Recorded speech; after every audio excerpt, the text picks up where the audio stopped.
how often should a retail store redecorate, refresh, and rebrand their store? Those are very different things. Rebrand means I'm changing the name, the whole feel of it. I would be careful about that.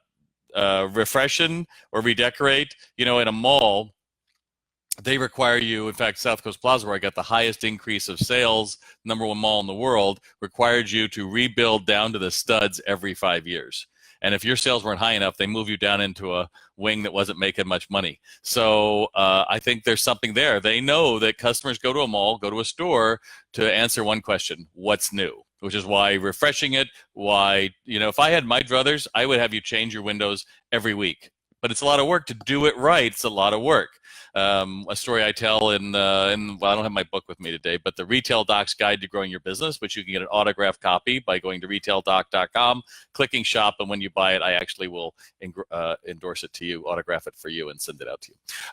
Was a story about being in Hawaii. I'm at the Royal Hawaiian Village in Honolulu.